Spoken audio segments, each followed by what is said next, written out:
नमस्ते, प्रणाम, जय श्री राम। हम हैं विरजेश राजभर, कलाकार आप जबर फनकार।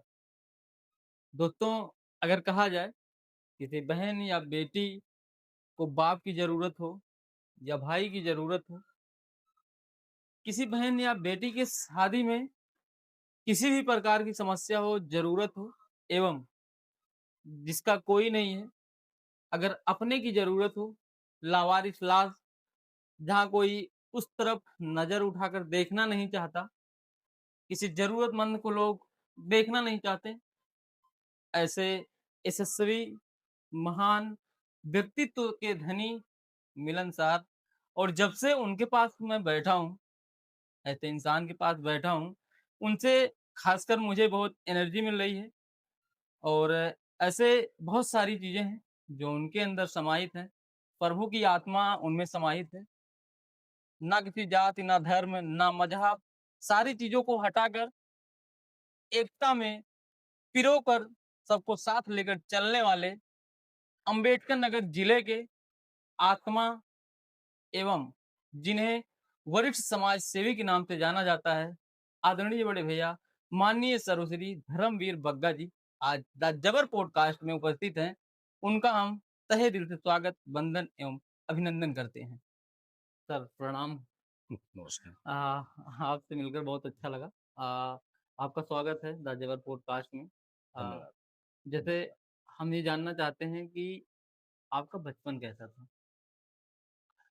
मेरा बचपन सामान्य एक बिल्कुल जैसे बच्चों का होता है वैसे ही था, कोई बहुत विशेष ऐसा नहीं था। बस ये है कि मैं बचपन से ही मेरी एक महत्वाकांक्षा ही आप कह सकते हैं थी कि मैं इस राष्ट्र के लिए, भारत माता के लिए कुछ न कुछ ऐसा करूँ कि जो लोग के लिए नज़ीर बन जाए। जी। तो मैं मेरा स्वभाव बचपन से ही एक लीडर सा था। तो मैं अपनी टीम को हमेशा लीड करता था और उनको कुछ ऐसा सिखाता और समझाता रहता था। जी। चाहे वो मैं मुझे याद है 5th क्लास हो, 6th क्लास हो, 8th क्लास हो या हाई स्कूल हो, तो मैं हमेशा सिखाता था कि कुछ ऐसा किया जाए तो बिल्कुल अलग सा हो, जी। जिससे हमारे राष्ट्र की भावनाओं को बहुत मजबूती मिले और सामाजिक एकता पर, जी। खासकर जो लोग समाज में बहुत पीछे हैं, जी।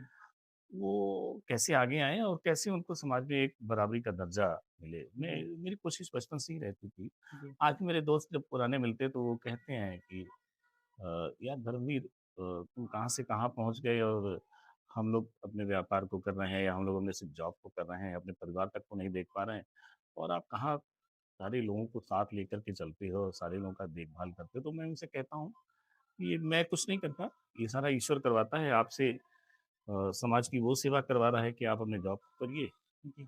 और हमसे ये सेवा करवा रहा है। कि हम जो ये जी। करें। अच्छा, जैसे स्कूली टाइमिंग कैसा रहा आपका? स्कूली टाइम में एक्चुअली हम लोग का जो 80 का दशक रहा, 80 से 90 का दशक रहा, जी। वो बड़ा उथल-पुथल वाला स्कूलिंग थी उस समय। जी। एक आप ऐसा कह सकते हैं कि नौजवानों के अंदर अपने बाप-दादाओं के जो मान-सम्मान का 47 में जब देश आज़ाद हुआ उसके बाद से एक नई परंपरा चल गई थी कि एक आदमी घर का मालिक होता था जी। और सारे लोगों का खर्चा और खाना-पीना आसानी से चलता रहता था। जी। तो बहुत ज़्यादा कोई आदमी काम करने के उसमें नहीं रहता था। अब मैं बिल्कुल स्पष्ट आपको बता रहा हूँ। जी। तो अपने बाप-दादाओं की इज़्ज़त पे सारे लोग निर्भर रहते थे और उनके कमाने पे ही निर्भर रहते थे। तो स्कूलिंग टाइम हम लोग की जो थी या हम लोग से पहले भी आप कह सकते हैं 10 साल और पहले की, तो जी। बड़ी उथल-पुथल वाली होती थी। कुछ बच्चे सीरियस होते थे कि जो पढ़ कर के आईएएस, आईपीएस या पीसीएस, यूपीएस ये जो भी कुछ बनना चाहते थे, वो देते थे। जी। हम लोग कुछ ऐसे थे जो सोशल और पॉलिटिकल टाइप की लाइन में चले गए, तो हम लोग मैं सामाजिक कार्यकर्ता हो गया। समझ गया। अच्छा, जैसे ये चीज़ें आप में जो समाज सेवा का भाव, जी। ये बचपन से था या कोई पैशन है या फिर पिताजी या फिर नहीं, नहीं, किसी से मैं मिला आपको? एक्चुअली देखिए क्या है कि जब हिंदुस्तान-पाकिस्तान का बँटवारा नहीं हुआ था, जी। तो पाकिस्तान प्रांत में हमारे जो ग्रैंडफ़ादर थे, जी। वो स्वर्गीय तेजाराम जी सरपंच थे। जी। तो ये हमारे ब्लड में या हमारे डीएनए में ही एक तरह से चला आ रहा है चला गया। और वो कभी अंग्रेज़ों के गुलाम या अंग्रेज़ों के दबाव में नहीं आए, उनको बहुत सी लालच भी दी गई थी, अंग्रेज़ों ने दी कि जी, आपको वायसराय बना दें, ये बना दें, वो बना दें, उनका कुछ नहीं। मैं जनता के बीच रहने वाला आदमी हूँ, मैं जनता के बीच रहूँगा और जनता की सेवा करूँगा। जब हिंदुस्तान-पाकिस्तान का बँटवारा हुआ, जी, तो हमने ये माना कि भारत हमारी माता है, जी, हिंदुस्तान हमारा देश और हमारा परिवार जो था वो हिंदुस्तान कल जी। के है, जबकि हिंदुस्तान-पाकिस्तान बँटवारे में हमारे परिवार का बहुत बड़ा, बहुत ज़्यादा जानी-माली सारा नुकसान हुआ। मतलब कि जो आपका धन संपदा था, वो सारा का सारा वहीं छूट गया और लेकिन आपने सारा का सारा छूट गया हमारे परिवार में 119 बीघे ज़मीन थी और जिस समय बँटवारा हुआ था, उस समय हमारे खेत लहलहा रहे थे। हमारे पिताजी, हमारे दादाजी ने हमको बताया जी, और सारा कुछ छोड़ के उन्होंने कहा कि कुछ भी छूट जाए, कुछ भी छोड़ना पड़े, पर हिंदुस्तान हमारी माँ है, जी, ये देश हमारी माँ है और हम हिंदुस्तान के लोग हैं। हिंदुस्तान हाँ जी, उसी में हमारे परिवार के कई लोग मार भी दिए गए, काट भी दिए गए, क्योंकि हमारे ग्रैंडफ़ादर जो थे, उन्होंने ये शपथ ली थी कि मैं अपना पूरा गाँव हिंदुस्तान भेज कर के ही अ, हिंदुस्तान जाऊँगा, तो हिंदुस्तान। उसमें बहुत लोगों को बड़ा जानी-माली नुकसान हमारा हुँ, अच्छा जैसे ये चलन स्टार्ट कब से हुआ कि समाज सेवा समाज का सेवा चर करना? एक्चुअली मैं शुरू से ही मेरा जो मन-मिजाज रहा, जी, वो सेवा से ही रहा। हमेशा जी, मैं सेवा में लगा रहता था। मेरे पिताजी का भी यही था, जीवन ऐसे ही बीता। जी, जब वो हिंदुस्तान आए तो उसके बाद भी उन्होंने समाज सेवा को, सोशल वर्क को ही प्राथमिकता दी और उसी में वो हमेशा बढ़-चढ़ के हिस्सा लेते रहे। जी, तो मेरा भी इसी तरह से रहा कि मैं सोशल वर्क में पर मैं एक समय था कि समाजवादी पार्टी का राष्ट्रीय सचिव हुआ करता था। जी, अचानक 2003 में मेरा पूरा मन बिल्कुल एक झटके में एक ऐसा इंसिडेंट हुआ कि बदल गया जी, और मैंने ये मन बना लिया कि मुझे अब सोशल वर्क ही जी, करना है और 1000 बेटियों की उसी समय मेरी बेटी भी हुई थी। जी, तो मैंने ये शपथ ली थी कि 1000 कन्यादान के बाद मैं अपनी बेटी की शादी करूँगा। तो हमने एक स्लोगन बनाया, एक नारा दिया, आपकी जी, बेटी हमारी बेटी। जी, और उसके बाद ये सेवा शुरू हो गई। इसके साथ-साथ कई सेवाएँ पर सारी सेवाओं के पीछे कोई न कोई एक कारण, कोई न कोई एक इंसिडेंट हुआ। जी। जी।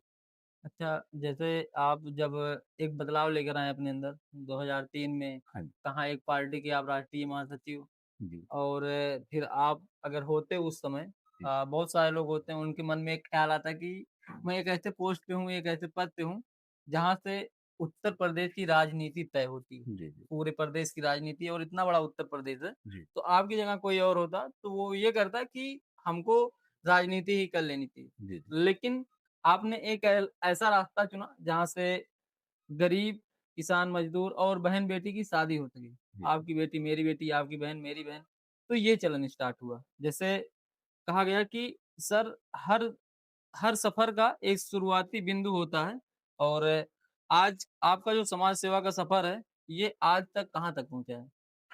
देखिए, हुआ क्या कि 2003 में मेरे साथ एक ऐसी घटना घटी जी, कि एक एमएलसी का चुनाव चल रहा था जी, और उस चुनाव में मैं प्रभारी बनाया गया हुआ था। मैं जी, फैज़ाबाद में वोट लेने गया हुआ था। जी, तो ये जो वोट होते हैं ग्राम प्रधान, बीडीसी और सभासद जो ये प्रतिनिधि होते हैं, जनप्रतिनिधि इनके वोट पड़ते हैं। जी, तो मैं वोट लेने गया तो उस गाँव में एक ऐसी घटना मेरे सामने घट गई कि उसने जी, मेरा पूरा मन बदल दिया जी, कि नहीं यार इस राजनीति से ज़्यादा ज़रूरी आज की तारीख में जी, समाज सेवा है। जी, बेटियों की स्थिति हम ये नहीं कहते कि आज भी बहुत अच्छी हो गई है, जी, क्योंकि लोग कहते हैं कि बहुत अच्छी होगी, ये सब कहने वाली बातें हैं, अभी बहुत अच्छी नहीं हुई है। जी, पर उस समय बहुत ज़्यादा खराब थी, जी, इसमें कोई दो राय नहीं है, उस समय बहुत ज़्यादा खराब थी। जी, तो उस गाँव में कुछ ऐसी बातें हुई कि मेरे मन में आया कि नहीं, इन गरीब बेटियों की शादियाँ बहुत ज़रूरी है। जी, कुछ बाहुबली लोग या कुछ धनपशु लोग जी, या कुछ आप उचक्के टाइप के लोग कह सकते हैं, जो बेटियों की शादियाँ नहीं होने देते या बेटियों के लिए अच्छी निगाह नहीं रखते हैं जी, या नारी के प्रति अच्छा स्वभाव, मन नहीं रखते हैं। तो वो उस समय ईश्वर ने एक ऐसा बल भी दे रखा हुआ था कि मैं राजनीतिक पार्टी में था जी, और सारी व्यवस्थाएँ भी थी, तो मन बदला तो बहुत कुछ करने का मौका भी मिला और फिर वो मन बदला तो बदल ही गया। जी, और फिर मैंने जाकर के अपने राष्ट्रीय अध्यक्ष आदरणीय मुलायम सिंह यादव जी से कहा कि नेताजी मैं ये करना चाहता हूँ जी, और उन्होंने मुझे शाबाशी भी बहुत दी कि क्योंकि हम लोग प्रदेश में दूसरे नंबर पे सबसे ज़्यादा वोट से चुनाव जीते थे। जी, तो उन्होंने मुझे शाबाशी दी और मुझे आज्ञा भी दी कि ठीक है आप इस सेवा को करो और मैं फिर इस सेवा में लग गया जी, और ईश्वर की कृपा ये है कि 1000 कन्यादान सन 2023 में पूरा हो गया जी, और मैंने 25 में अपनी बेटी की शादी 1000 कन्यादान के बाद अपनी बेटी की शादी की। जी, और उस समय सन 19 में जब कोरोना बहुत ज़बरदस्त आया, जी, तो समाज में एक एक बहुत बड़ी प्रॉब्लम आ गई कि जो एक जिसको एक शब्द है गरीब तबका आप कहते हैं, जी, वो तो था ही, पर जो लोअर मिडिल क्लास आदमी था, जी, वो भी बेचारा उसका हाथ खाली हो गया था। बिल्कुल। अब वो बेचारा इज़्ज़त के कारण किसी से कह भी नहीं सकता था। और आप ध्यान दीजिए 19 वाले कोरोना में शादियाँ का पीरियड उस समय जून-जुलाई चल रहा था और शादियों का पीरियड था। जी, मार्च-अप्रैल में ये सारी चीज़ें हाँ, शुरू वही हुई। होली के बाद से होली की स्टार्ट बात हो गया शुरू था। हुई, मार्च में 23 तारीख को शुरू हुआ जी, और शादियाँ सबकी लंबित रह गईं और महीनों-महीनों लॉकडाउन हो गया। जी, तो जो जिसके पास पैसा, रुपया, धन था वो सारा खत्म हो गया और बेटियों की शादियाँ लटक गईं, बहुत सारी शादियाँ रह गईं। जी, तो हम लोगों ने एक कार्यक्रम चलाया कि आप बेटी की शादी अपने दरवाजे से करेंगे, हम 11 सामान की सेवा आपके घर तक पहुँचाएँगे। अच्छा, अच्छा, तो उसका नाम हमने दिया कन्यादान सहयोग सेवा। जी, तो कन्यादान सहयोग सेवा में 11 सामान की सेवा 5000 कन्याओं का कि कन्यादान में सहयोग सेवा करने का संकल्प लिया, जो अब वो निरंतर चल रहा है। चलिए, हाँ। तब से चल रहा है। अच्छा सर, जैसे जब कोई इंसान सिस्टम के खिलाफ या जब कोई इंसान सिस्टम के खिलाफ या सिस्टम गैप को भरता है, तो तब सपोर्ट करते हैं या नहीं करते हैं? कहने वाली बात है, कोई सपोर्ट-वपोर्ट नहीं करता है। जी, समाज में जो अगुआ हैं, उनके अंदर स्वार्थ ज़्यादा भर गया है। जी, बिना फ़ायदे के कोई सपोर्ट-वपोर्ट नहीं करता है और समाज सेवा एक ऐसी चीज़ है जी, और जिस तरह से हम लोग समाज सेवा कर रहे हैं, जी, वो एक ऐसा जुनून है, जिसके नज़दीक कोई आना ही नहीं चाहता है। हाँ, जैसे बाय द वे कोई आ गया, जी, वरना अगर आप कोई आपके दिमाग में है कि कोई राजनैतिक पुरुष या कोई इस तरह के पुरुष या ऐसे लोग बात में आ जाएँ, तो कोई पास-वास नहीं आता है। ये है कि समाज में कुछ लोग ऐसे होते हैं कि जिनके अंदर इस सेवा की भावना के प्रति इज़्ज़त होती है, जी, तो वो सपोर्ट थोड़ा बहुत सपोर्ट करते करें। हैं, बाकी कोई सपोर्ट नहीं। अच्छा, जैसे आप इतना सब कुछ कर रहे हैं, तो ऐसा कभी हुआ कि लोगों ने आपका विरोध किया हो? नहीं, विरोध इस तरह से नहीं कोई करता है जी, क्योंकि वो ये देखते हैं कि समाज का लाभ हो रहा है, जी, तो विरोध करेंगे तो उनका विरोध शुरू हो जाएगा। जी, तो इस तरह से विरोध नहीं करते, क्रिटिसाइज़ करते हैं अंदर-अंदर से। कोई इस तरह से डायरेक्ट विरोध करेंगे तो जैसे जब अगर ऐसे मान लीजिए कि 1000, 1200, 1500 बेटियों की शादियाँ हुई हैं, कन्यादान हुआ है बिल्कुल। और 5000 में 2500, 3000 से ज़्यादा कन्यादान सहयोग हो चुका है। जी, 15 साल से लंगर की सेवा चल रही है, जी, तो लाखों लोग लंगर कर चुके हैं। जी, नेकी की दीवार की सेवा चल रही 15 साल, तो मुझे नहीं लगता मैं 1000 क्या लाखों लोग वहाँ से सामान ले जा चुके हैं।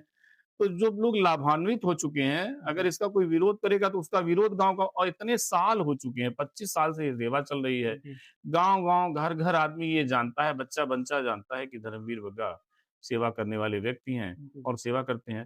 तो अगर कोई विरोध 19-20 कहीं गाँव घर में शराब पी कर के या नशे में कर भी देता है, तो जी, लोग उसकी एक भाषा में आप समझ लीजिए ऐसी-तैसी कर ऐसे देते ही हैं। तो करते इसलिए हैं। कोई करता-वर्ता नहीं है, जी, पर दिल में जेलसी खासकर राजनीति करने वालों के दिल में कहीं न कहीं ये भावना होती है जी, कि हम लोग जात, धर्म, वर्ग के नाम पर वोट ले रहे हैं और एमपी, एमएलए बन रहे हैं। अब ये नया काम एक शुरू कर दिए हैं सेवा करने, तो गाँव में जब उनसे सवाल होता है, जी, तो उनको कहीं न कहीं प्रॉब्लम होती है। प्रॉब्लम। हाँ, जैसे समाज में अच्छा काम करते वक़्त सबसे बड़ी चुनौती क्या होती है? पॉलिटिक्स, पैसा या लोगों की सोच?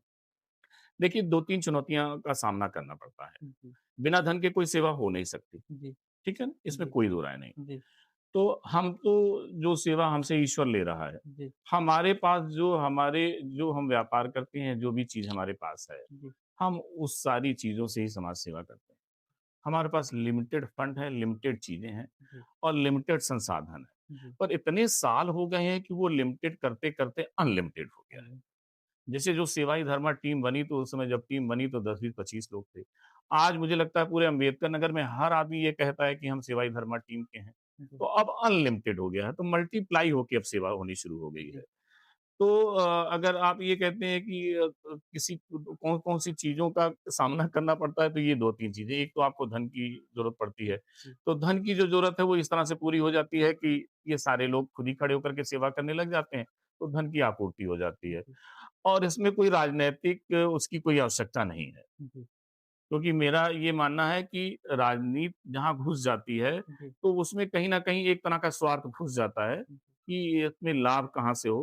तो ये लाभ वाली चीज़ नहीं है, ये उस लाभ की चीज़ है, जो सामान्य बंदा, सामान्य राजनैतिक वर्ग समझ ही नहीं सकता कि इसमें लाभ क्या है। या वो आत्मा की शांति है, मन की शांति है, कि आपके मन में शांति मिलती है जब कोई आदमी आपके पास आता है और आप उसकी सेवा या मदद कर देते हैं और मुस्कुराता हुआ जाता है, या आप उस गाँव से निकलते हैं या उस इलाके से निकलते हैं, तो वो 100, 200, 500 आदमी इस बात पे हाथ उठाते हैं, इस बात नमस्कार करते हैं, इस बात का प्रणाम करते हैं, इस बात का आशीर्वाद देते हैं कि नहीं भैया ने बड़ी मदद की है, भैया ने बड़ी सेवा की है। तो वो जो आत्मिक सुख मिलता है, वो सामान्य राजनीतिक समझ नहीं सकता। बस जैसे सर कभी ऐसा तो होगा कि मन टूट जाता है, करने की इच्छा ना हो अंदर से। नहीं, ऐसा तो होता है, इसमें कोई दो राय नहीं कि मन टूटता है, और जी, मेरा भी मन 2-3 बार टूटा, 1 बार जी, नहीं 2-3 बार टूटा।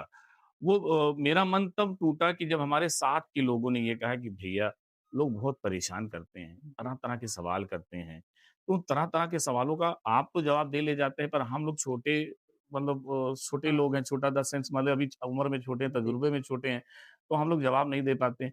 भैया इसको बंद कर दिया जाए, जी, तो टूटता है मन। पर एक ईश्वर की इतनी बड़ी अनुकंपा, इतनी प्रेरणा है जी, कि वो टूटने वाला जो हिस्सा है, वो बहुत छोटा रहता है, इसलिए नहीं पता। टूट नहीं पाता है।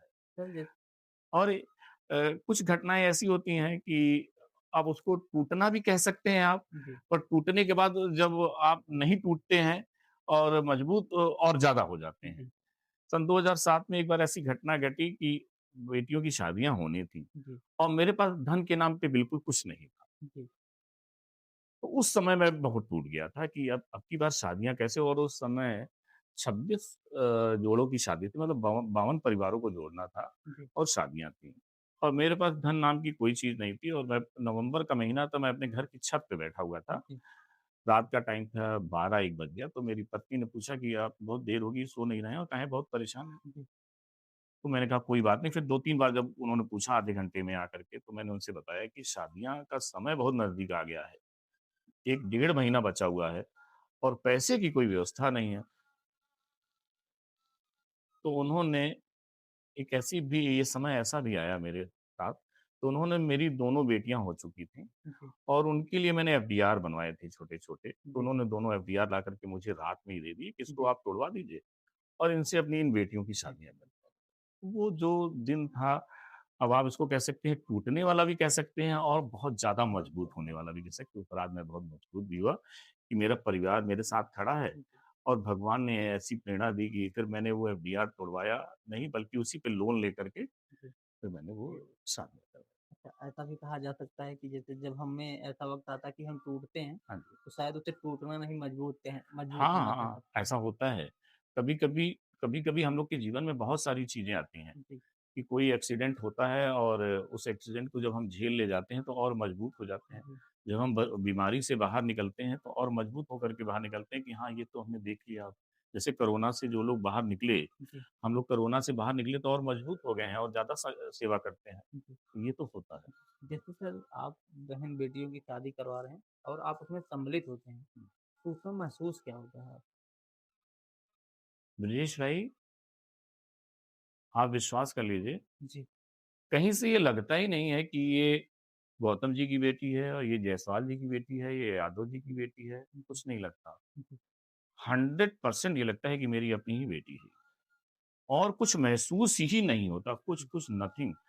वो 3-4 दिन मेरे किस तरह से बीतते हैं कि आप सोच नहीं सकते, और मैं पूरे विधि-विधान, पूरे संस्कार सिस्टम से सारा कुछ करने वाला आदमी हूँ। जी, सारा कुछ मैं और मेरी पत्नी इकट्ठे करते हैं, जी, मेरा पूरा परिवार होता है। जी, सारा कुछ विधि-विधान से होता है और बिल्कुल यही महसूस होता है कि मेरे परिवार में शादियाँ हैं। जी, कोई कोई कुछ लगता नहीं, मुझे लगता है ये मेरी बेटी है, मैं इसका बाप हूँ जी, और इसकी सारी ज़िम्मेदारी मेरी है। मेरी शादी के समय भी और शादी के बाद भी जी, मैं हमेशा निभाता हूँ और वो आज भी मेरे पास सब बेटियाँ आती हैं, उन जी, पूरे अधिकार से आती हैं। अब तो बहुत सारी बेटियाँ ऐसी हैं जिनके बच्चे 15-15, 16-16, 17-17 साल के हो गए हैं। उनके बच्चे पढ़ कर के अभी 2-3 बच्चे तो मेरी जानकारी में है कि बहुत अच्छी पढ़ाई में है और मुझे लगता है वो अधिकारी बन जाएँगे। अच्छा, हाँ, तो तो ऐसा ही महसूस होता है। अच्छा जैसे कोई ऐसा पल जो आप याद करें और आपकी आँखें नम हो जाएँ? हाँ, कुछ चीज़ें ऐसी होती हैं कि एक शादी थी, जी, एक बूढ़ी माता मेरे पास आईं, जी, उन्होंने कहा कि मेरी बेटी की शादी है जी, और तो शादी का रजिस्ट्रेशन हो चुका था, तीसरी मीटिंग थी। जी, तो सारे लोग बैठे थे, बल्कि उस मीटिंग में मेरे ख़्याल से मेरे एक बहुत प्रिय हैं, जी, समाज सेवी हैं बरकत अली, वो भी उस प्रोग्राम में, उस मीटिंग में थे। जी, तो उस मीटिंग में काफ़ी भीड़, जब शादियों की 3 मीटिंग हम लोग करते हैं, रजिस्ट्रेशन के बाद 3 मीटिंग करते हैं। जी, तो तीसरी मीटिंग में वो महिला, तीसरी मीटिंग में मैं बैठता हूँ। जी, 2 मीटिंग में सारी टीम के लोग बैठते हैं, सारी चीज़ें कर लेते हैं। जब जी, फाइनल मीटिंग फाइनल करना होता है तो मैं बैठता हूँ। जी, तो वो माता जब उठी तो उन्होंने कहा कि मेरी बेटी की शादी है, तो मैं सारी डिटेल उनसे पूछी, तो मेरे मुँह से निकला, क्योंकि मैं इतने दिन से ये सारा काम करता हूँ कि मुझे बड़ा तजुर्बा हो चुका है। जी, एक तरह से आप ये कह सकते हैं, मुझे मैंने पीएचडी कर रखी है। जी, तो मैंने कहा नहीं माता जी, बेटी तो आपकी नहीं है।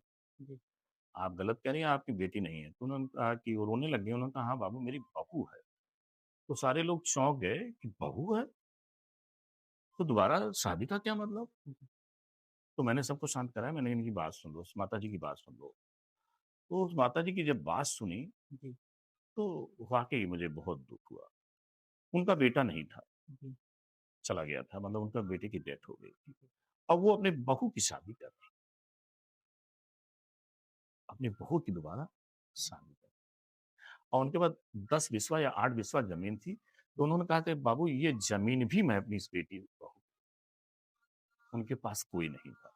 तो कुछ पल ऐसे भी आते हैं अपने जीवन में, कुछ चीज़ें ऐसी भी बीतती हैं कि लगता है कि ये दुनिया, ये जो काम हम लोग कर रहे हैं, ये बहुत सार्थक है। कुछ घटनाएँ ऐसी घटती हैं। उस दिन मैं बड़ा दुखी हुआ था, जी, और एक घटना जो मैंने आपको पहले बताई कि जिस दिन मेरे पास पैसा नहीं था और मेरी पत्नी ने मेरे इस तरह से सहयोग किया, कि किसी माँ के लिए अपनी बेटी का रखा हुआ धन, हुँ, आप समझ सकते हो उसका जी, जेवर और धन उसके लिए बहुत बड़ी चीज़ होती है इंसान अपनी पूरी बेटी। कमाई करता है तब हाँ, जाकर के बहन पर या उन्होंने, हाँ, बेटी की शादी। उन्होंने ये मुझे अपने एफडीआर दोनों का दे दिया, टिमटिम का और मन्नत का, और उस एफडीआर पे मैंने फाइनेंस करा दिया था, फिर मेरे धीरे-धीरे जमा हो गया था। जी, तो कुछ जीवन में कुछ पल ऐसे आते हैं कि सर जैसे लावारिस लाश है और आप उसका अंतिम संस्कार करते हैं और यहाँ तक कोई पहुँच नहीं सकता। ये फैसला आपने कैसे लिया? मेरा ऑफ़िस पहले वहीं पर बालाजी बुक डिपो के बगल में, बालाजी मेडिकल स्टोर के बगल में था। जी, मेरे घर के सामने, ऑफ़िस के सामने, वहीं मेरा घर भी है। जी, तो मेरे सामने एक परिवार रहता था। मैं गया हुआ था बाहर, जी, तो मैं लौट के आया तो मेरे एक पंडित जी हैं जो हमारे यहाँ पूजा करते थे। जी, उन्होंने एक मुझे घटना बताई। जी, वो परिवार मेरे ऑफ़िस के सामने रहता था। जी, दोनों पैर से अपंग था वो। जी, वो अपंग था और उसकी डेथ हो गई। तो मैंने, उसकी डेथ हो गई थी और उसके परिवार के लोगों ने उसका अंतिम संस्कार नहीं किया। क्योंकि वो काफ़ी दिन से बीमार चल रहा था और भाइयों में आपस में बँटवारा हो चुका था और उसका अंतिम संस्कार नहीं किया था। जी, पंडित जी ने मुझे बताया कि वो हनुमानगढ़ी पे स्नान करने गए थे और किसी ने बोरे में भर करके ले जाकर उसको फेंक दिया। जी, तो पंडित जी ने दोनों हाथ उठा के कहा, देखो शहर वालों, एक बहुत बड़ा राजा जा रहा है जिसने किसी से सेवा नहीं। और मुझे इस बात का बहुत आत्मिक दुःख हुआ कि आज समाज में इतनी ये विडंबनाएँ हैं कि कोई किसी का अंतिम संस्कार करने को तैयार नहीं। तो उन्होंने उस दिन शपथ ली कि जब तक मैं जीवित हूँ जी, और मेरी जानकारी में कोई होगा, चाहे वो लावारिस हो और चाहे उसके पास अंतिम संस्कार करने की व्यवस्था ना हो, जी, उसकी व्यवस्था, पूरी व्यवस्था करने की कोशिश करूँगा। जी, और मैं, मुझे बड़ी आपको कह के बड़ा अच्छा भी लग रहा है कि ये एक परंपरा जो हमने शुरू की, जी, आज पूरे अम्बेडकर नगर में, फैज़ाबाद में, लखनऊ में और सुल्तानपुर में देखा-देखी बहुत सारे लोग इससे प्रेरित हुए और बहुत कुछ करने लग गए। तो एक ये इस सेवा काम जो में है, बरकत अली भैया भी बहुत आगे हैं। इस काम में बरकत अली भैया तो इतना आगे है कि उसके पैर में अभी उसका एक्सीडेंट हो गया था जी, कुछ समय पहले। हाँ, एक मतलब चोटिल से फिर भी गए थे ना? और फिर भी कहते, तो मैंने उससे पूछा बरकत से कि तुम ये कैसे, अब तुम्हारा चोट अभी पैर में तुम्हारे फ्रैक्चर है, तुम बता देते, हम किसी को भेज देते, कर देता। तो उसने कहा कि नहीं भैया, वो मन नहीं माना तो इसलिए मैं उठ कर के चला गया। तो बरकत तो इसमें बहुत आगे है जी, और अभी उसको बहुत कुछ करना है। जी। जैसे आप उस वक़्त इंसान को देखते हैं या ये आपकी ज़िम्मेदारी है? कुछ नहीं, इंसान को क्या देखना है? जी, लगता है कि ये पिछले जन्मों में कोई हमारा से संबंध था, संपर्क था, जी, कभी लगा ही नहीं कि ये जी, कौन है, क्या है, कैसे है। जी, जाते हैं और उससे मिलते हैं, जो वहाँ पर लेटा होता है, जी, उसको कहते हैं कि भैया देख तेरे पास इतने लोग आए हैं, जी, इसमें सारे जात के लोग हैं, सारे धर्म के लोग हैं, तू किस जात का धर्म का है ये मालूम नहीं है। जी, देख सारे लोग सेवा तेरी कर रहे हैं और कोई गलती होगी तो माफ़ी माँगना, अरदास करते हैं, उसका अंतिम संस्कार करते हैं। हाँ, सर जैसे आज ब्लड डोनेशन एक अच्छे लेवल में चल रहा हाँ है, जी। लोग कर रहे हैं। इसका जो ग्राउंड लेवल है इस पे इसकी हकीकत क्या है या समस्या क्या है? देखिए, जो ब्लड डोनेशन का काम है या ब्लड का काम है, जी, ये बहुत पुण्य का काम है। जी, पुण्य का काम इसलिए है कि जिसको खून की ज़रूरत है, अगर उसको खून नहीं मिलेगा तो उसकी मौत हो जाएगी। जी, पर इसमें इतना घपला चल रहा है, घपला का मतलब ये है कि जिनका परिवार भरा पूरा है, जी, जो शादियों में लाखों लाख रुपए खर्च करते हैं लोग जी, और हज़ारों लोगों को अपनी बारात में बुलाते हैं, जी, उनको बड़ी-बड़ी दावतें देते हैं। जी, पर जब ब्लड की ज़रूरत होती है, तो वो समाज सेवी को फ़ोन करते हैं और उससे सिर्फ़ ब्लड मँगाते हैं और जी, वो समाज सेवी जब उनसे कहता है ब्लड डोनेट करने के लिए, जी, तो वो नहीं आते हैं। जी, तो ये एक बहुत बड़ी विडंबना धरातल पे है कि ब्लड डोनेट कोई करना नहीं चाहता जी, और लेना हर व्यक्ति चाहता है जो हॉस्पिटल में लेटा हुआ है। जी, चाहे उसके परिवार में 10 लोग हों, चाहे 5 लोग हों। जी, तो मेरा अनुरोध है कि ब्लड डोनेट करने में भी जब समाज सेवी जी, आग्रह करे, तो ब्लड डोनेट करने में भी वो सारे लोग जाएँ और सारे लोग खुद चल कर के ब्लड डोनेट करें, तो ये ज़्यादा बढ़िया जी, होगा। तभी तो नहीं तो समाज सेवी ब्लड कहाँ से लाएगा वो? बिल्कुल। कहीं से नहीं ला पाएगा। तो ब्लड डोनेशन में मैं लोगों से निवेदन करना चाहूँगा कि उसमें आगे आया करें जी, और खुद बढ़ कर के ब्लड डोनेट किया करें और दूसरी बात जी, कि आप शादी-विवाह या बर्थडे फंक्शन में उन लोगों को ज़रूर बुलाएँ जो आपके ब्लड डोनेशन के टाइम खड़े हों खड़े हैं।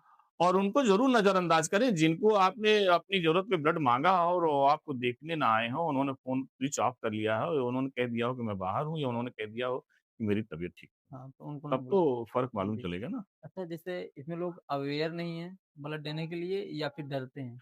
नहीं अवेयरनेस कम है। जी, अवेयरनेस कम है। मुझे मैं सरकार से भी अनुरोध करूँगा कि जी, इसकी अवेयरनेस के लिए समाज सेवियों को थोड़ा-सा सपोर्ट करें जी, और सरकार अपनी तरफ से भी एक कैंपेन चलाए और समाज सेवियों के थ्रू भी कैंपेन चलाए कि जी, क्योंकि इसमें अवेयरनेस कम है। मेरी जानकारी में है यहीं अकबरपुर के पास के एक विवेक हैं जी, और वो हर 3 महीने में ब्लड डोनेट करते हैं। वो अपने परिवार में भी कैंप लगवा करके अपने पूरे परिवार का, अपने रिश्तेदार, नातेदार का भी ब्लड डोनेट कराते हैं। तो ऐसे जी। लोगों को थोड़ा-सा प्रेरित हाँ, करें, प्रेरित उत्साहित करें। करें, हाँ, आगे लाएँ और लोगों को दिखाएँ। सरकार का ये काम होना चाहिए कि उनको लोगों को दिखाए कि देखिए ये व्यक्ति है और ये अपने पूरे परिवार का ब्लड डोनेट कर रहा है। तो लोगों को इससे ना हाँ, प्रेरणा मिलती है। जी। सर जैसे आज उत्तर प्रदेश में एक चीज़ ये देखा जा रहा है कि जातिवाद काफ़ी गहरी है, तो आप इसको ग्राउंड लेवल पर कैसे देखते हैं? देखिए, हर आदमी का अपना-अपना स्वभाव है। जी, जिस पंथ से मैं आता हूँ, जी, मैं सिख पंथ से आता हूँ, सनातन के सिख पंथ से आता हूँ, जी, उसमें जात-वात का कोई स्थान नहीं नहीं, है। वही सिख सज सकता है, जो वो जात और ये सारी चीज़ें भुला दें। जी, तो हमको जात-वात की कोई चीज़ कहीं से ठीक लगती ही नहीं है, जी, क्योंकि जब हमारी ज़रूरतें होती हैं, जी, तो हम जात नहीं पूछते। जी। जैसे भी ब्लड की ज़रूरत हो तो हाँ, वो जैसे आते अभी हैं, ब्लड की ज़रूरत है। तो उसमें लोग वैसे भी जब हम फाइनेंस बैंक से कराने जाते हैं, तो हम पूछते नहीं, मैंने साहब आप किस जात के हैं? जी, जब कैशियर बैठा हो तो पूछते नहीं हैं जी, या जो फील्ड अफ़सर आता है, उससे पूछते नहीं हैं। जी, जब हमको काम करवाना होता है, हम तो वर्कर से जात नहीं पूछते हैं, जी, क्योंकि हमको फैक्ट्री चलानी होती है, तो जात नहीं पूछते हैं।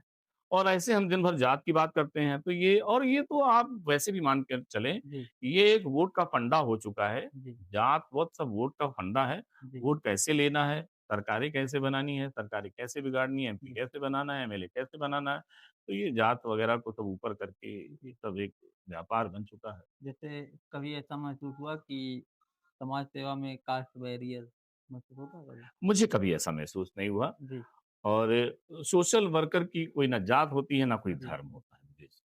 जी, वो जैसे सबके लिए होता है और सबके लिए हमेशा हाज़िर हाँ, रहता है। मुझे कभी ऐसा महसूस अच्छा ये जातिवाद सिस्टम में प्रॉब्लम है या फिर माइंडसेट है लोगों का? नहीं, अब तो सिस्टम में प्रॉब्लम है। जी, अब तो सिस्टम में प्रॉब्लम है। माइंडसेट होता तो सारे बच्चे जब यूनिवर्सिटी, कॉलेज में जाते हैं पढ़ने के लिए तो एक साथ बैठ कर के खाना क्यों खाते? हुँ, हुँ, एक साथ बैठ कर के मूवी क्यों देखते? जी, एक साथ बैठ कर के पढ़ाई क्यों करते? वहाँ उस कमरे में कहीं जात-वात नहीं नज़र आता। 4 प्लेटें होती हैं, 7 लोग खाने वाले होते हैं। हाँ, वहाँ खा लेते हैं। एक स्टोव होता है, उसी पे सब बन जाता है, कोई जात पूछता ही नहीं किसी से। बिल्कुल। तो सर जैसे एक समाज सेवक का रोल क्या होना चाहिए एक समाज सेवक इस का रोल एक सिचुएशन में? लीडर की तरह होना चाहिए, लीड करने वाले की तरह। जी, वो समाज को लीड करे, ये जी, सही काम कौन-सा है, अच्छा काम कौन-सा है और गलत काम कौन-सा है। और एक समाज सेवी का रोल जो होना चाहिए, वो ये बताने वाला होना चाहिए कि अगर आपको आत्मिक शांति चाहिए, जी, मन की शांति चाहिए, तो हमको कौन से काम करने चाहिए और किस काम से हमारा राष्ट्र मजबूत होता है, किस काम से हमारा देश मजबूत होता है, किस काम से हमारा समाज मजबूत होता है, जी, वो काम बताने वाला हो चाहिए होना। जी। सर जैसे अभी तक हम जैसे जितने भी समाज सेवी को बुलाए हैं, जिसमें बरकत अली भाई हैं और एक रविंद्र राजभर जी हाँ हैं, जी। वेलफेयर सोसाइटी या ऐसे राधे कृष्ण मेमोरियल ट्रस्ट चलाते हैं। उन्होंने कहा कि आपसे इंस्पायर होकर आएँ। ऐसे बहुत सारे लोग हैं जो आपसे इंस्पायर हुए हैं और आपको मार्गदर्शन, प्रेरणा स्रोत, गुरु हम कुछ भी माने तो वो आपको मानते हैं। तो ऐसे जो इंस्पायर लोग हैं वो मतलब उसमें लीडरशिप का मतलब क्या हो सकता है? मैं आपको बताता हूँ, देखिए, जी, ये जो इंस्पायर कहते हैं, जो मुझे गुरुजी कहते हैं, जो मुझे अपना उस्ताद कहते हैं या जो कहते हैं पितामह, जी, उसके पीछे एक बहुत बड़ा कारण है। जी, सन 2000 से पहले जी, मैं अपने 2-4 जिलों की या इधर की बात करता हूँ और ईमानदारी से तो पूरे प्रदेश की बात है। जी, उस समय युवा नेता लिखने में अपने को बड़ा वज़नदार और दमदार समझा जाता जी, था। युवा नेता लोग लिखते थे। जी, नेपाल से एक जूता आता था जी, और एक ग्रीन कलर की जैकेट आती थी गोमा की, वो जैकेट पहन ली और जी, सफ़ेद जूता पहन लिया, सफ़ेद पैंट पहन ली, सफ़ेद शर्ट पहन ली, जी, सफ़ेद गाड़ियाँ होती थी और 1-2 राइफ़लें, बंदूकें होती थी और युवा नेता सब। जी, जब ह मैं ये सारी चीज़ों में मुझे ईश्वर ने भेजा, जी। तो हम लोग को लोग बड़ी हेय दृष्टि से देखते थे। ये कौन काम है? इसे कहें गाँव की भाषा में कहें जैसे सर, जैसे अभी तक हमने जितने भी गेस्ट बुलाए हैं, जिसमें से बड़े भैया बरकत अली जी हैं, रवींद्र राजभर जी हैं और 1-2 लोग और हैं। जब मैंने उनसे बात करना शुरू किया तो उन्होंने कहा कि आप उनके इंस्पायर हैं। तो लीडरशिप का मतलब आपके लिए क्या है?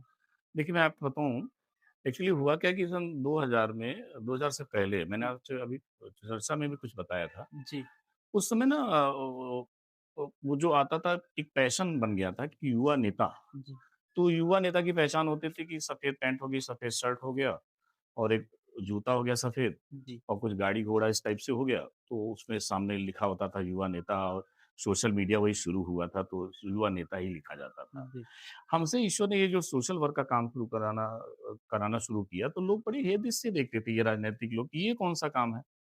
बहरहाल जब हम लोग पीछे नहीं हटे और ये सेवा चलती रही, चलती रही, चलती रही, तो हम लोग अम्बेडकर नगर और फैज़ाबाद और ये सुल्तानपुर इस इलाके में पूर्वांचल में या प्रदेश में कह सकते हैं आप, बहुत सारी जगहों पे मैंने उस समय हम समाज में विचरण करते थे। जी, तो हम लोग पहली पौध थे, जी, पहले लोग थे। तो हम लोग इसके शुरुआती फाउंडर टाइप के लोग रहे। जी, तो इसलिए लोग जो उसके बाद आए तो अम्बेडकर नगर में तो ये सब था ही नहीं सिर्फ़ नेतागिरी ही होती थी। जी, तो जो लोग हम लोग गाँव-गाँव जा कर के, छोटे-छोटे कस्बों में जाके लोगों को समझाते थे, बुझाते थे या इस तरफ प्रेरित करते थे, प्रेरणा देते थे। तो इसलिए सारे लोग अपना प्रेरणा स्रोत कहते हैं, कोई पितामह कहता है, कोई गुरु कहता है। इसलिए कहते हैं इसके पीछे पूरी सच्चाई है। कोरोना में ब्रजेश जी आप ये समझ लें कि अम्बेडकर नगर का कम से कम 300 युवा जी, अपने इलाके में हर छोटी-छोटी जगहों पे हम सैनिटाइज़र ले जाकर देते थे और वो लोग हमारे साथ मिलकर के बाँटते थे। जी, तो इतनी बड़ी टीम तैयार हो गई, इतनी बड़ी टीम तैयार हो गई और सारे दिल से प्यार करने वाले हैं, क्योंकि यहाँ कोई स्वार्थ तो था नहीं। जी, तो दिल से प्यार करने वाले इसलिए सारे लोग पितामह, गुरु या प्रेरणा स्रोत हैं। जी। जैसे आज के यूथ में सोशल मीडिया का इन्फ्लुएंस बहुत ज़्यादा है। हाँ, अगर कोई यंग लड़का या लड़की समाज सेवा शुरू करना चाहती है या चाहता है, तो उसके लिए पहला स्टेप क्या होना चाहिए? पहला स्टेप जो मेरे हिसाब से वो होना चाहिए कि वो दिल से इस काम को करे। जी, और ये जो आपने सोशल मीडिया इन्फ्लुएंस कहा, अगर वो दिल से ईमानदारी से काम करेगा ना, जी, सोशल मीडिया इंडिया पे आजकल नौजवान वैसे ही उठा देता है। जी, अगर आप ईमानदारी से कुछ दिन जुड़े रहेंगे, जी, तो आपको सोशल मीडिया पे डालने की ज़रूरत नहीं है। जी, सोशल मीडिया पे और मीडिया पे अपने आप चलने लग जाएगा। चलिए, जैसे मैं आपसे ही कहूँ, जी, मैंने आपसे कभी फ़ोन पे वार्ता तो इस टाइप की नहीं की कि आप आकर के मेरा इंटरव्यू लें। नहीं, आपने सेवा को देखा, जी, आपके अंदर ज़मीर था, आपके अंदर आत्मा थी, तो आपके दिल में आया जी, कि नहीं भाई साहब साथ बैठना चाहिए और भाई साहब से इंटरव्यू करना करना चाहिए। चाहिए। तो ये हर जगह पर लागू होता है जी, कि जब आप ईमानदारी से कुछ दिन काम करेंगे तो ऑटोमेटिक ये सारी चीज़ें हो जाएँगी। सही ये है। बात बिल्कुल सही है। सोशल मीडिया से एक सो जो सबसे बड़ा फ़ायदा है, जी, क्योंकि लोगों के पास समय बहुत कम है। जी। तो सोशल मीडिया से सबसे बड़ा फ़ायदा है कि वो दिखाई पड़ जाती है, तो एक-दूसरे को प्रेरणा मिलने लगती है। अच्छा, ये काम जैसे नाम के लिए हो सकता है या काम के लिए नाम बनाना हो सकता है? नहीं, ये जो सेवा का काम है, जी, ये काम के लिए हो सकता है, नाम-वाम तो दो ईश्वर देने वाला है, इज़्ज़त-ज़िल्लत सारा ईश्वर देने जी। वाला है। नहीं, जैसे बहुत सारे लोग हैं कि वो दिखावा करते हैं। आज दिखावा के दौर में दिखावा तो अब सारी चीज़ों में चलने लग गया है, जी, तो इसमें भी बहुत सारे लोग दिखावा करते हैं, पर दिखावा वाले जो है वो कुछ ही दिन कर पाते हैं और 4-6 महीना, साल 2 साल कर के जी। शांत हो जाते हैं। सर, अगर आपको अम्बेडकर नगर के हर घर तक संदेश पहुँचाना हो, तो वो कौन-सा संदेश हो सकता है? देखिए, समाज में बहुत सारी ऐसी परेशानियाँ हैं, जिनसे हम सारे लोगों को मिलकर के ही जूझना पड़ेगा। जी, जैसे मैंने अभी कन्यादान के बारे में कहा, जी, बेटी एक ऐसा सब्जेक्ट है जी, कि जिसके लिए जितना भी कर दिया जाए वो कम है। जी, और आज भी बेटियों की स्थिति वो नहीं है जो हम लोग चाहते थे या जो जो सही में होनी चाहिए। तो जी, इसलिए सबसे ज़्यादा ज़रूरी नारी की सुरक्षा, जी, नारी की पढ़ाई, जी, एक बेटी के प्रति हमारा वो दायित्व क्या है, वो सारी चीज़ें जी, बहुत ज़रूरी हैं। दूसरा, राजनीतिक लोगों को जी, जात और धर्म, वर्ग के नाम से हटाने के लिए जी, समाज सेवा से जोड़ना पड़ेगा। जी, जब तक आप उनसे सवाल नहीं करेंगे कि आपने सोशल वर्क क्या किया, मुझे ये बता दीजिए। मैं आपको जात के नाम पर वोट क्यों दे दूँ? जी, धर्म के नाम पे वोट क्यों दे दूँ? वर्ग के नाम पे वोट क्यों दे दूँ? तो उससे सवाल ज़रूर होना चाहिए। तो मेरा सभी जनता के लोगों से ये अपील है कि जब आपसे आप राजनीतिक आदमी वोट माँगने आए तो उससे ज़रूर पूछिए कि अगर आपकी जगह मैं इनको एमएलए बना देता तो तब भी तो वो ये अपनी निधि बाँट देते। बिल्कुल। आपने इस निधि के अलावा क्या किया है? मुझे सिर्फ़ ये बता दीजिए। आप कितने लोगों के इलाज के लिए खड़े हुए हैं? जी, जी, या कितने एक्सीडेंट हुए हैं जिनको लोगों को आपने पहुँचाया है? ये सिर्फ़ सोशल मीडिया पे एक आध फ़ोटो दिखा देने के अलावा कि आप रास्ते में जा रहे थे, आपने उठा कर के भेज दिया उसको छोड़ कर के। जी, कितने लोगों को आपने ब्लड डोनेट किया है? जी, आपके परिवार के कितने लोगों ने ब्लड डोनेट किया है, ये बता दीजिए। आपके परिवार के लोग कितने लोग गरीब आदमियों की शादियों में खड़े हुए हैं, ये बता दीजिए। सिर्फ़ इसलिए नहीं कि उसका वोट लेना था या वहाँ जाकर के फ़ोटो खींची। तो ये सारी चीज़ें जब तक जनता के अंदर अवेयरनेस नहीं आएगी, तब तक ये परिवर्तन सही कहा। नहीं आएगा। और एक मेरा सबसे बड़ा आपके माध्यम से भी निवेदन है कि जब कोई सोशल वर्कर जी, कहीं चुनाव में खड़ा हो, जी, तो उसको प्राथमिकता ज़रूर दें। जी, उसको इस तरह से ना लें कि वो इसीलिए समाज सेवा कर रहा था, नहीं। अगर उन 6 लोगों में इसमें कोई जैसे आपके गाँव की प्रधानी का चुनाव हो रहा है, बीडीसी का चुनाव हो रहा है, जिला पंचायती का चुनाव हो रहा है, प्रमुखी का चुनाव हो रहा है या विधायकी का चुनाव हो रहा है, एमपी का चुनाव हो रहा है, उस 6 लोगों में जो सोशल वर्क करने वाला आदमी हो, जी। उसको प्राथमिकता ज़रूर। लेकिन ऐसा देखा गया है कि वो लोग चुनाव हार जाते हैं। उनको बहुत हाँ, ज़्यादा तो जब तक सपोर्ट करना प्राथमिकता पड़ता नहीं तो हार जाते इसीलिए वो भोग भी तो रही है जनता। है। हाँ, ये तो है। जब काम की बारी आती है तो उनको सोशल वर्कर नज़र आता है कि जब ब्लड की ज़रूरत पड़ती है तो सोशल वर्कर नज़र जब हॉस्पिटल में डॉक्टर को दिखाना तो सोशल वर्कर नज़र आता है। जब उनकी बेटी की शादी में कोई परेशानी आती है तो सोशल वर्कर नज़र आता है। तब ना नेताजी दिखाई पड़ते हैं, ना विधायक जी दिखाई पड़ते हैं, ना मंत्री जी दिखाई पड़ते हैं। तो इसीलिए तो परेशानी की बात है। आज पूरे अगर आप ज़िले की बात करते हो तो मैं ज़िले की बात करूँगा, अगर आप प्रदेश की बात करते हो तो मैं प्रदेश की बात। आज पूरे अम्बेडकर नगर में सारी सड़कें खुदी हुई हैं। जी, एक छोटी-सी चीज़ आपको बताता हूँ, जो हम लोग के लिए समस्याओं का एक टांडा से बस्ती का पुल है, जी। 6 महीने से वो मरम्मत हो रहा है मरम्मत हुआ और अभी तक नहीं हो और पाया। अभी तक मरम्मत नहीं हुआ। एक पुल का मरम्मत जो महीने 15 दिन, 10 दिन में हो जाना चाहिए, 6 महीने से, एक भी नेता बोलने वाला नहीं है। नहीं, तो जब जनता हमारी धर्म के नाम पे, जात के नाम पे, वर्ग के नाम पे वोट देगी, तो उम्मीद कहाँ से करती है? उन्हीं के लोग ठेका लेते हैं, उन्हीं के लोग कमाते हैं, उनके लोग उनके घर के हैं सब। सही तो बात फिर ये परेशानी तो बिल्कुल सही। आएगी अगर वो उनको जीतने नहीं देते, सोशल वर्कर को आगे नहीं आने देते हैं, तो फिर ये परेशानी तो आएगी, जी। आएगी। सर जैसे बेटियों के लिए हाँ। जैसे अब आगे और क्या प्लान हो सकते हैं? अब शिक्षा, स्वास्थ्य, रोज़गार अभी को लेकर अभी के? देखिए मैंने आपसे बताया हमारे पास लिमिटेड संसाधन है क्योंकि हम लोग एक छोटे मध्यम नहीं बहुत लोअर परिवार से बिलॉन्ग करते हैं जी, और जीवन भर सेवा करते आए हैं और आगे भी सेवा करनी है। जी, तो हमारा जो चीज़ें हैं वो बिल्कुल फिक्स हैं। जी, हम 4 चीज़ों पे सेवा कर रहे हैं। एक कन्यादान सहयोग सेवा करते हैं, 11 समान की सेवा, उसमें जी, कोई जात, धर्म, वर्ग पूछा ही नहीं जाता जी, और वो अगर ज़रूरतमंद है तो एक एप्लीकेशन दे जी, और 11 समान की सेवा की जाएगी। जी, दूसरा होता है लावारिस लाश के अंतिम संस्कार की सेवा, जो कोरोना से सब पीड़ित हैं या किसी भी बीमारी से पीड़ित हो गए हैं और उनकी मृत्यु हो गई है और उनके परिवार के लोग नहीं हैं, या हैं, उनका अंतिम संस्कार नहीं करना चाहते, तो उनके संस्कार की सेवा है। जी, उसी के साथ एक सेवा अंतिम संस्कार में एक सेवा ये भी है कि जिनके पास सामान नहीं है, जी, मतलब सामर्थ्य नहीं है अंतिम संस्कार करने के लिए, उनकी पूरी सेवा, पूरी मदद की जाती है, ये एक जी, सेवा है। और दूसरा लंगर की एक सेवा है जो सुबह-शाम दोनों टाइम चलता है, जी, 8 से 10 और सुबह 10 से 12 और शाम को 6 से 8। जी, ये 15 साल, 16 साल से निरंतर चल रहा है ये और जी, नेकी दीवार की सेवा। हमारे साथ के लोग हैं, वो ब्लड की सेवा करते हैं। जी, ये सारी सेवाएँ जो हैं, वो निरंतर चलती रहेंगी, यही हमारा आगे का भी प्लान है। हम एक कैंसर पे हॉस्पिटल बनवाना चाहते हैं। जी, हमने इससे अभी 6 महीना पहले एक प्रेस में कहा था, जी, अगर हमारी सरकार ने सहयोग किया तो हमारे पास ज़मीन की व्यवस्था हम कर रहे हैं। जी, सरकार ने सहयोग किया तभी वो कैंसर का हॉस्पिटल बन सकता है। जी, उस कैंसर के हॉस्पिटल में एक टावर रहेगा जिसमें फ्री ऑफ कॉस्ट इलाज गरीबों का होगा, क्योंकि जी, कैंसर एक ऐसी भयानक बीमारी है, जी, जो हर चौराहे पे खड़ी है, जिसके घर का दरवाज़ा खुला मिला उसके घर आना है। तो हम यही सारी सेवाओं का हमारा प्लान है जो पहले से चला आ रहा है, जी। उसकी निरंतरता बनाए रखना और एक कैंसर की सेवा अच्छा, करना।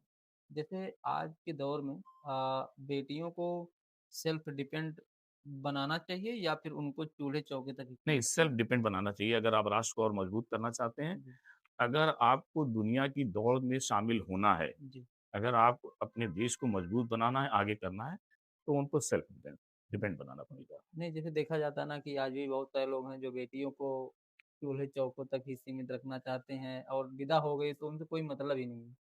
नहीं, ऐसा विदा हो गई कोई मतलब नहीं, हम लोग तो मतलब रखने वाले हैं, सिर्फ़ हाँ, वो तो वो जो ना मतलब देखा रख हूँ मैं ना रख ये के मतलब समाज में हम लोग से देखा हूँ। मतलब करवा दें, हम लोग मतलब रखेंगे, हम लोग तो बेटियों को छोड़ेंगे नहीं, किसी की भी बेटी जी, हो।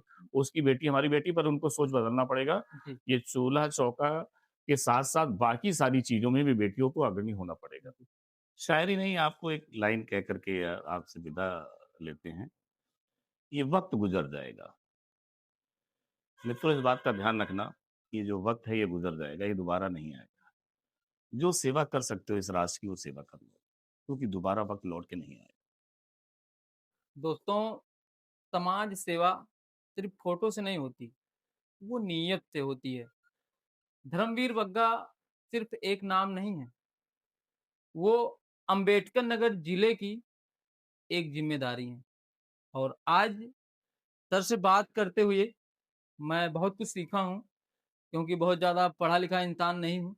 लेकिन जब ऐसे महान हस्तियों का और जो ना जाने कितने संघर्ष करके और हज़ारों बहनों का, बेटियों का कन्यादान करके अपने आप में एक अभिभूत हो, एक महान हो, अगर हम ऐसे लोगों के बीच में बैठते हैं और इनसे हमें बहुत कुछ सीखने को मिलता है और सर का हम बहुत ही साधुवाद करते हैं, देते हैं। आप ऐसे ही अपने जीवन में उन्नति, पदोन्नति करते रहें और ईश्वर हनुमान जी महाराज की कृपा आप पर बनी रहे, आप हमेशा स्वस्थ रहें, मस्त रहें। और सर आपने अपना कीमती समय हमारी पूरी टीम को दिया, इसके लिए आपका जबरपुर का नहीं, नहीं, आप तहे दिल से आपके आभार व्यक्त चैनल करता को है। बहुत-बहुत शुभकामनाएँ, ये दिन दूनी रात चौगुनी तरक्की करे। आप सबको शुभकामनाएँ कि आप लोग ऐसे ही अग्रसर रहें और समय हमने जो दिया वो दिया, पर आपने समय दिया इसके लिए आपको बहुत-बहुत धन्यवाद। बहुत-बहुत आभार सर आपका। एक बार पुनः आशीर्वाद की धन्यवाद, कामना करता हूँ। धन्यवाद।